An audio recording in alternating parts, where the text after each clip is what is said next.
El presidente de los Estados Unidos, Joe Biden, recalienta la guerra comercial contra China. Amenaza con imponer un arancel de hasta el 100% sobre los vehículos eléctricos importados desde China. Veámoslo.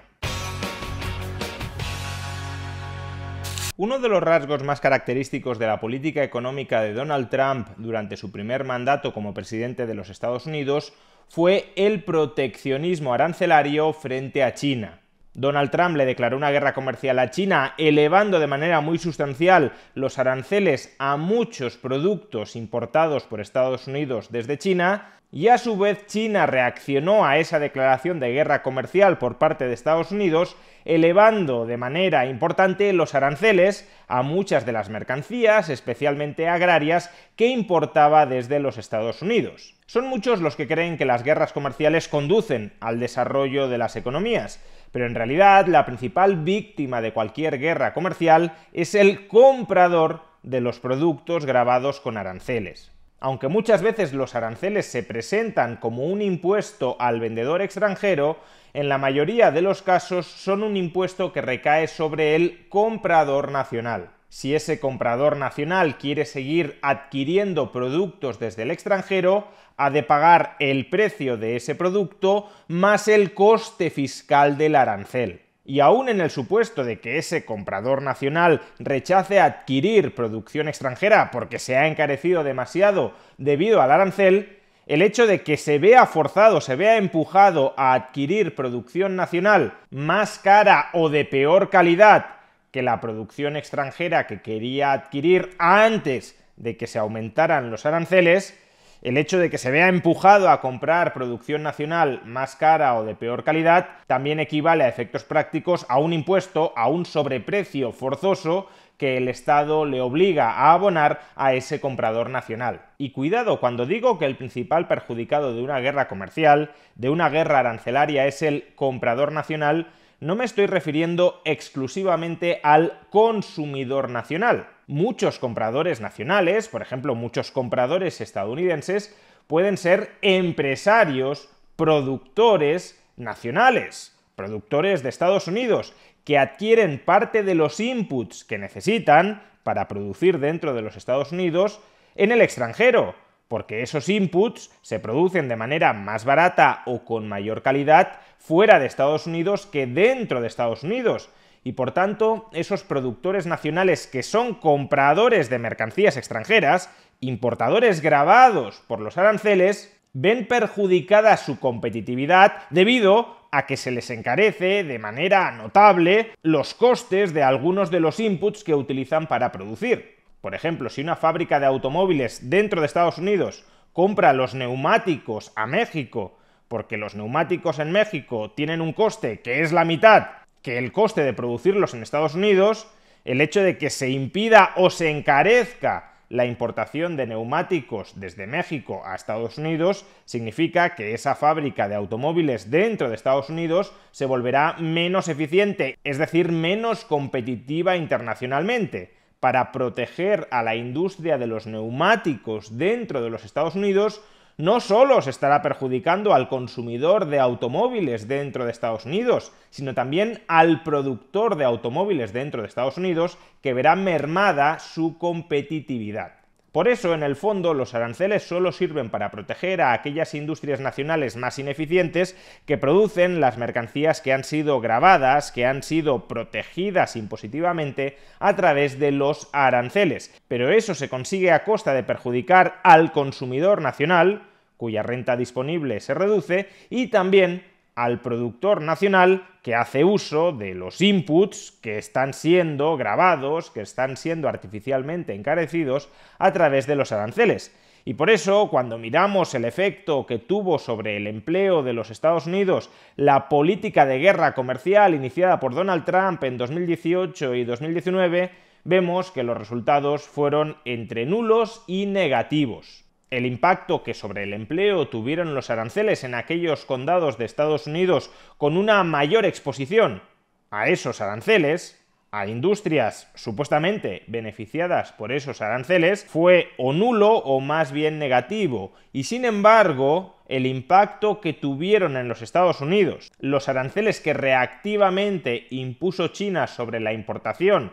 de mercancías estadounidenses, sobre todo mercancías agrarias, sí fueron significativamente negativas para el país. Por tanto, los aranceles de Trump contra China no protegieron el empleo nacional en los Estados Unidos y probablemente perjudicaron el empleo en China, y en cambio los aranceles de Xi Jinping contra Estados Unidos sí perjudicaron al empleo en los Estados Unidos. El saldo en términos de empleo de esta guerra comercial no fue beneficioso para aquellos condados más expuestos a la guerra comercial. Fue un saldo claramente negativo como consecuencia de la misma. Ahora bien, ¿significa todo esto que los Estados Unidos va a cambiar de rumbo?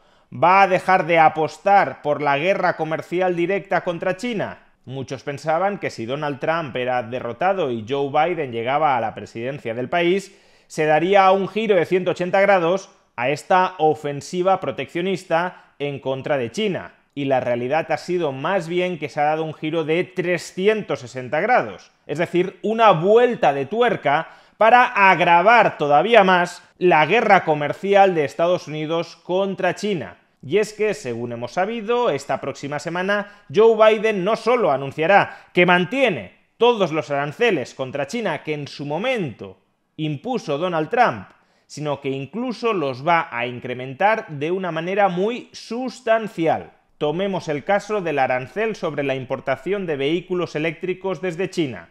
Donald Trump impuso un arancel del 25%.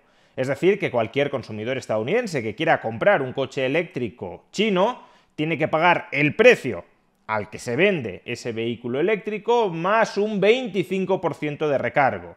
Pues bien, Joe Biden esta próxima semana, muy probablemente, según se ha filtrado, anunciará que este arancel pasa del 25% al 100%.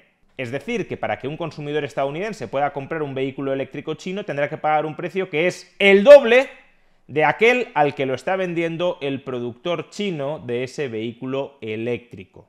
Y por desgracia, este incremento de los aranceles no se limitará a la importación de vehículos eléctricos desde China, sino que también afectará a otros productos que China produce de manera más barata en estos momentos, como por ejemplo placas fotovoltaicas o baterías eléctricas. Démonos cuenta, por cierto, del enorme despropósito que supone esto. Nuestras élites burocráticas, nuestros gobernantes, nos han inmerso a todos en una carísima transición energética.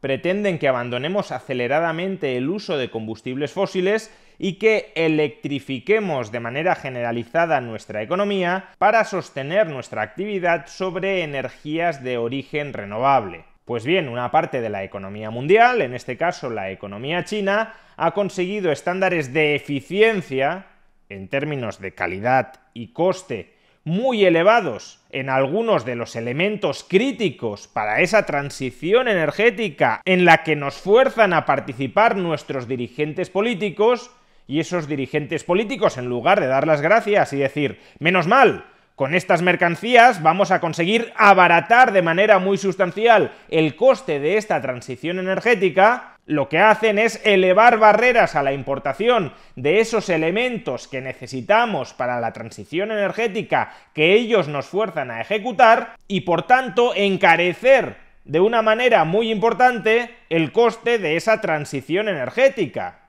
Encarecerlo al menos para nosotros, para los europeos o para los estadounidenses. Porque para los chinos, que tendrán a su disposición esos vehículos eléctricos más baratos, esas placas fotovoltaicas más baratas, esas baterías eléctricas más baratas, desde luego estos aranceles no les dificultan en absoluto semejante transición energética si es que quieren siquiera ejecutarla.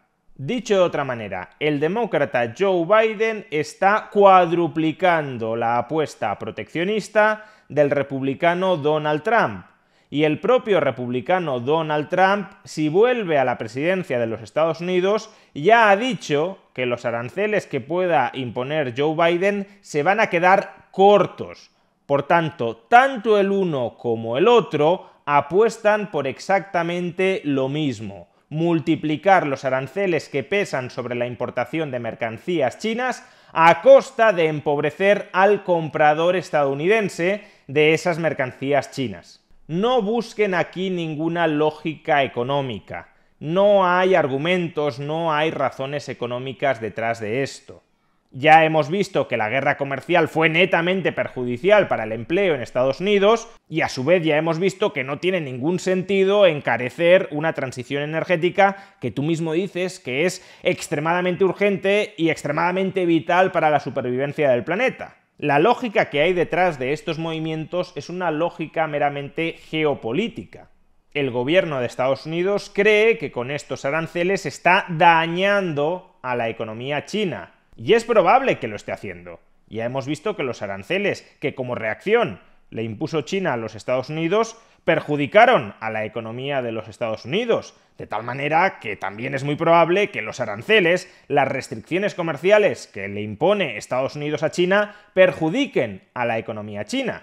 Al final, cuando se produce un intercambio voluntario es porque ambas partes, el comprador y el vendedor, salen ganando, de tal manera que si un arancel impide u obstaculiza o encarece que se produzca, que tenga lugar ese intercambio voluntario, no solo saldrán perdiendo los compradores nacionales, sino también los productores extranjeros. Y el objetivo es ese, es dañar a la economía china, no beneficiar a la economía estadounidense, porque no hay argumentos de peso para sostener que esta guerra comercial, que esta política proteccionista contra China va a beneficiar a la economía estadounidense. Se trata de dañar a tu rival, aunque también te estés dañando a ti mismo, como en una guerra no comercial. En una guerra no comercial, los dos ejércitos salen perjudicados, los dos ejércitos sufren bajas.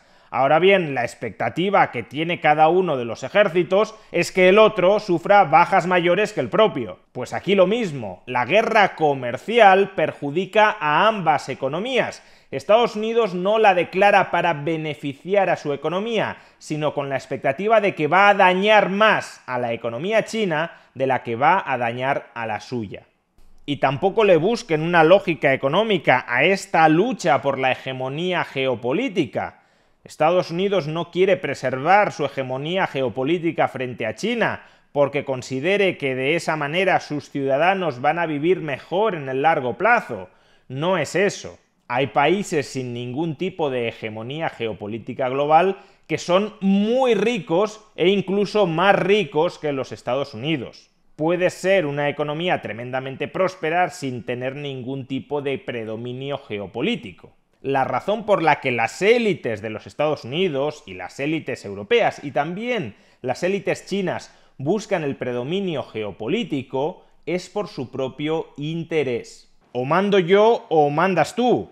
Y para que mande yo, tú no has de mandar. Y para que yo cada vez mande más, tú has de mandar cada vez menos. Son luchas entre castas políticas, entre entramados castuzos de políticos que buscan prevalecer frente a otras élites políticas competidoras y rivales. Y para que esas élites, esas castas, logren la hegemonía geopolítica, están desde luego dispuestas a sacrificar a su población. En ocasiones a sacrificarla vitalmente, a través de guerras abiertas, y en otras a sacrificar el bienestar material de esa población, en este caso a través de guerras comerciales que perjudican a la población local con la expectativa de que se perjudique todavía más a la población extranjera. Y por supuesto, las élites, la casta, la oligarquía política en cualquier parte del planeta es lo suficientemente perversa, egoísta y corrupta como para estar dispuesta a sacrificar a su población para incrementar su poder global. No se trata de que las élites de Estados Unidos o de Europa sean más perversas que las de China o al revés.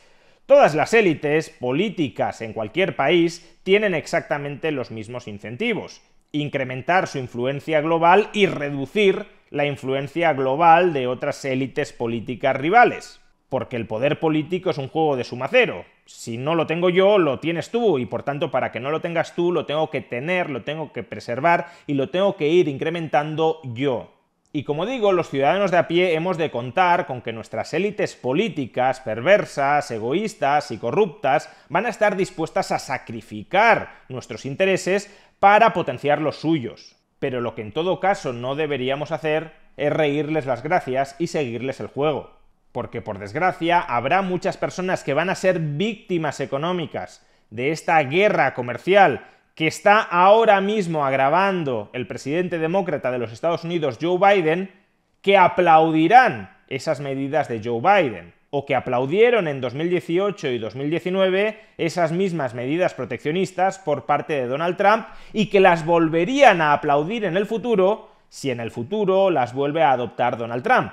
Y una cosa es que las élites estén dispuestas a empobrecernos en su propio beneficio, y otra cosa muy distinta es que además les queramos dar las gracias.